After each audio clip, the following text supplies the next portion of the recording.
Morning, I call people fellow soul citizens because we're here together as a community and global universal federation to bring light and connectivity to each and every one of us. And I do this with igniting your DNA from the carbon grid to the crystalline grid.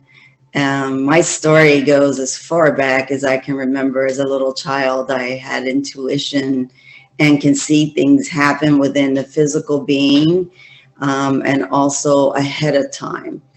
I never knew this. I suppressed it for so long because I thought it was a scary thing because so many things happened immediately. I came from a very poor family in the island of Puerto Rico. My dad was a farmer. He was just used as slave help.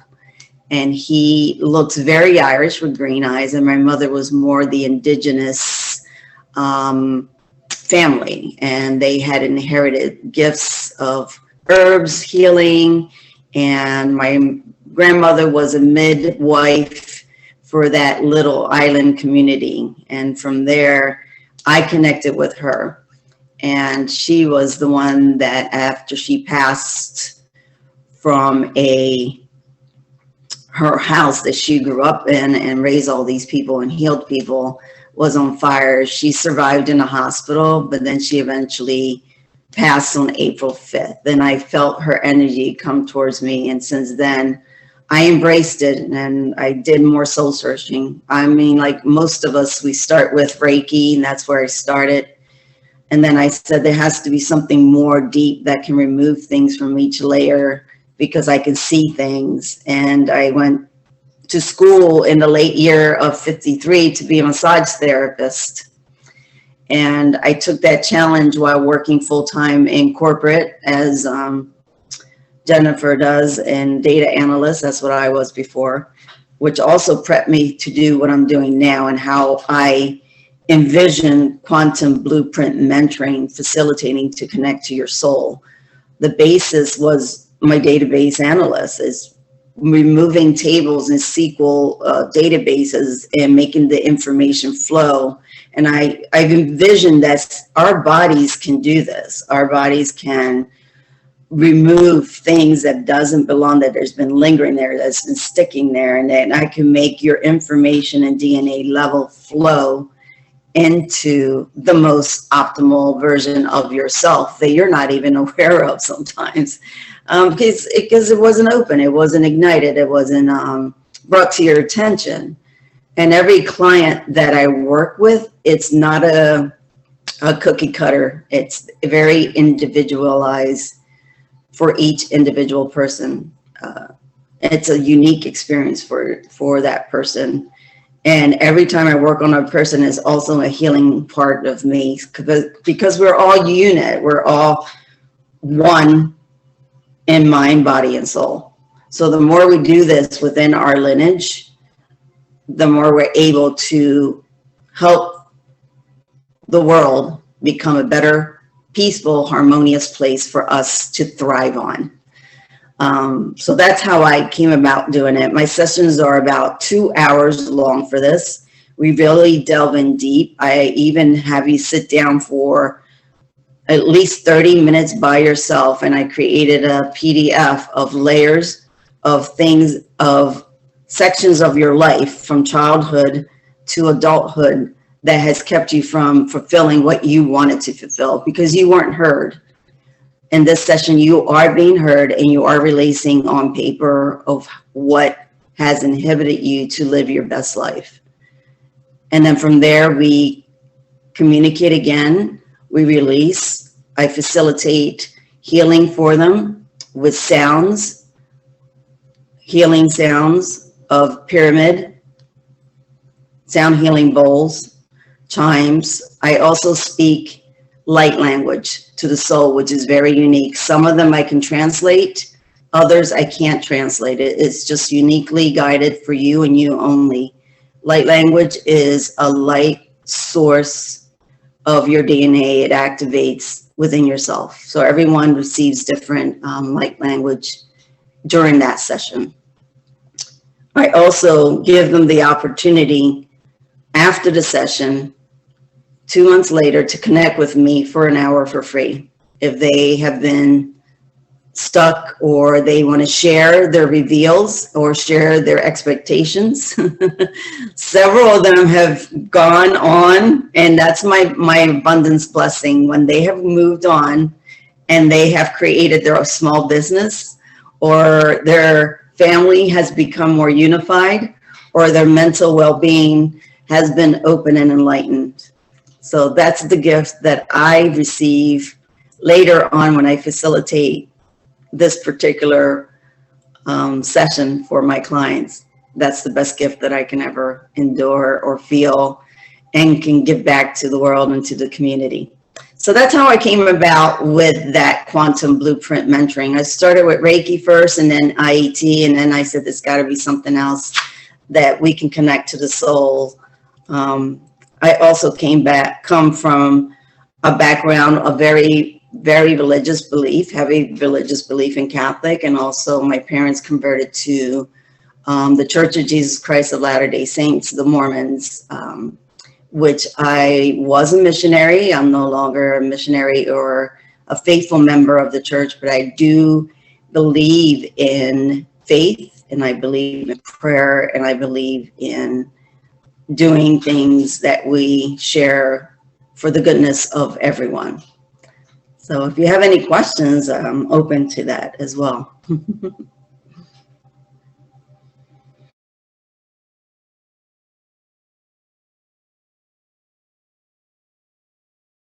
As soon as they book the session, I am able to feel the energy already transpiring. And that's what I always let my clients know, or people who are looking into what I do. As soon as you say yes, I already feel your energy working. So by the time we actually meet, that person who was anxious when they booked, they're not as anxious, because I'm already working on their energy and how they're feeling, and put their mind at ease. I do give them time to speak, because I want to hear what they have to say. I want to hear their stories, because that is also releasing what's been built up inside that they weren't able to release in any given form, from a child to a teenager to an adult state. And then from there, that's when I introduce that time for them to fill out the PDF with colors. I use color crayons, because I feel that the more colors you use, the more you're emphasizing your soul to ignite, and which is also aligns with chakra. It's very interesting when I see the PDF afterwards that some of the chakras are not heightened and others aren't. So then I go and engage towards those and start working with those. And I do give them a healing session as well during that time period. And then from that point on, they reveal to me, oh, I never knew it was just that. I never knew that it was just the time that I was making cookies with my sisters that really triggered me, that I wasn't doing what I'm supposed to do. I mean, it could be that minute of a detail that kept them from doing or believing in themselves. So it's pretty cool that everyone had a different version of reveals for them. It's very vast, because I do not negate any information that comes out of this, because it is important that it's shown, spoken about, and let's do something about it, and let's engage and move on. Because you know your soul level. Sometimes you need like a little observation magnifying glass for something, that little tiny detail that still hasn't been brought out, and that's the final missing piece of your puzzle. You know, jigsaw puzzles takes a while to put all the pieces together, and sometimes that color is the same one and it doesn't fit in that space, and we've been lingering and lingering. Why can't I figure this out? So when you have someone else observing this and bringing it to your attention, then you're able to put that right puzzle back into yourself, and there's your complete beautiful picture that you started years ago. Even beyond this earthly life too, we bring that. I bring in past life regression that also kept you from being stuck as well.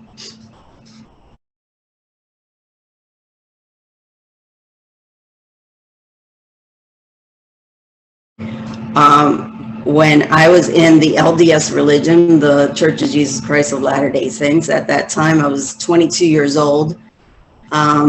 We went to a mission training center, and that's where they teach us how to go about converting people. Talk about the climatic change in my life when I actually was sent to Peru for my mission. And I always wanted to go to Peru, like everybody else, right? But my purpose was not focused on the mission and the missionary way of converting people. They gave us like cards. This is step 1, step 2, step 3, when you go and knock on that door and try to convert somebody. It never worked for me. That was my aha moment. Peru is very Catholic dominant, very male dominant. And here we are, Americans coming into a third world country trying to convert these people. I didn't go that route. I went in by seeing their faces if they opened the door. And then from there, I would introduce myself and say, hey, how are you? Are you okay today? What can I do to serve you? We're here to serve each other. Do you believe in Christ? Do you believe in the Trinity?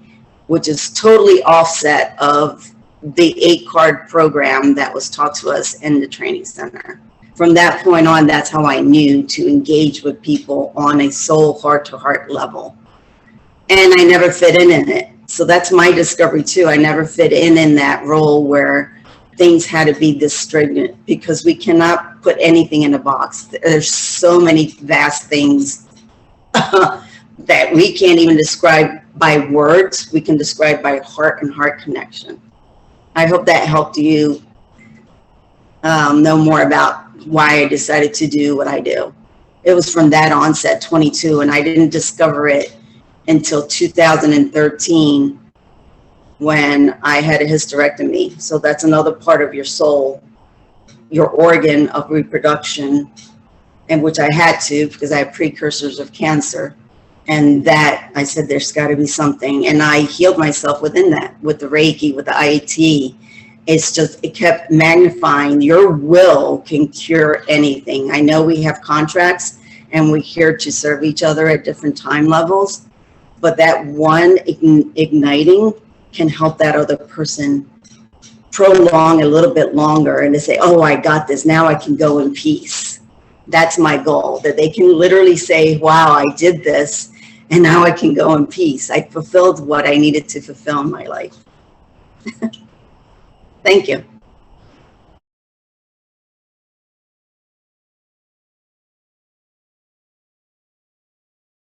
Another way of universe shutting me down from this 18-month program, because women are to go there for 18 months. Young men at the age of 18 was for 2 years.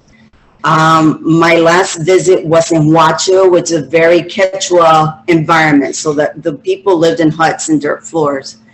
She was my last and only conversion that I was there for 6 months, and she was from the Inca background. She had to speak Quechua. I was translating with her. She had a little baby that was 6 months old as well. See the 6 months old. After she said yes to get baptized, which I didn't go through all the steps, I just did a heart-to-heart communication with her. I got very ill. I got ill with malaria that took over my whole entire body. I was sick for 2 months. I bled through every crevice of my body uncontrollably. I don't know how I'm here to speak with you about that and how I got home, but that was my way out of proselyting in that religion. And that's when I chose me and not what my dad wanted to be as a bishop of this religion. I chose myself. And from that point, that's how I evolved and found what I needed to do for others, because I've been there. I've been through the near death. I went to the emergency room. I saw the IV taken out of one person's hands to put in mine to hydrate me. And I'm like, no, I can do this, even though I can barely speak, can barely eat, can barely even walk. And once I got healthy, I really pressed on with the leadership. I said, I need to get home. I need to get home and heal myself and work through Eastern medicine and learned Western as well, both. I needed both to be where I'm at right now. And how yesterday was my birthday, 59 years old, and I feel fantastic.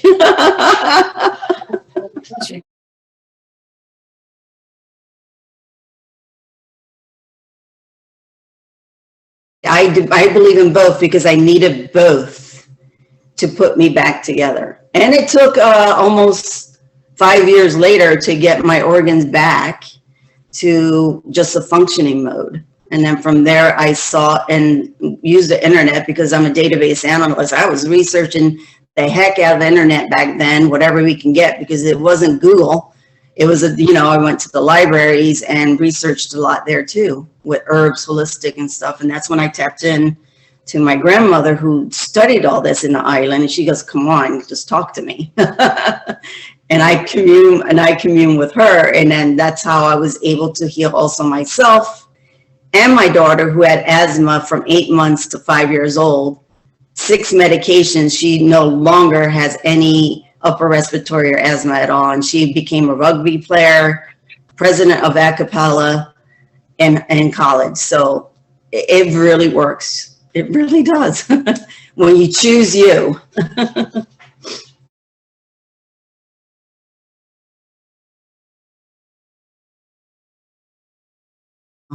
No, I never read her book at all. It just came to me it came to me while I was awake and I was listening to meditative music, and I like to hear beta theta sounds that I find on YouTube.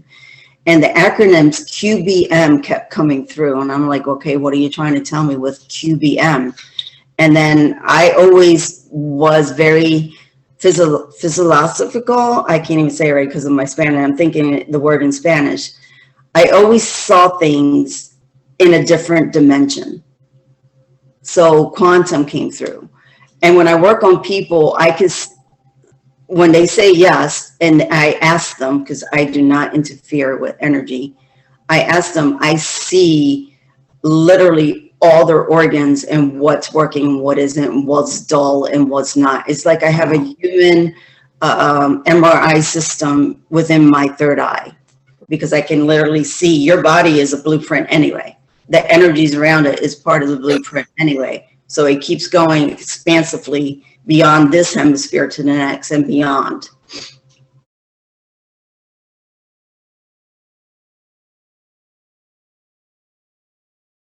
Utilize what I do with integrative energy therapy. That was my lead into what I do with quantum blueprint mentoring, because I learned through Stephen Thayer, he wanted something more out of Reiki that does the deeper layers and bring it out from the mental, emotional, spiritual, and ether levels. And I've worked with animals. I healed my little cat who had a dislocated hip with literally IET. And he survived a year later and just died from diabetes. Cats die from diabetes, cancer, but she gave us a beautiful life. So I work with animals with IET, and also I still do IET shares throughout the community. And I know when to separate the two, the Reiki with the IET. And sometimes I bring in craniosacral therapy because that's what I study with Upledger Institute as well. So I bring all my toolbox in, especially with quantum blueprint mentoring. I bring them all in because I need those sources to work with you on that unique session for you.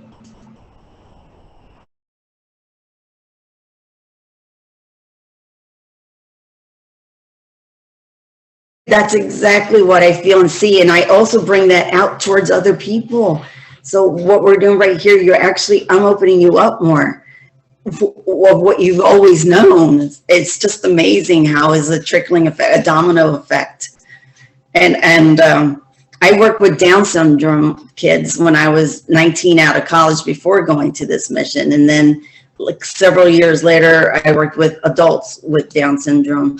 And they were my favorite people because they show genuine love, the pure love.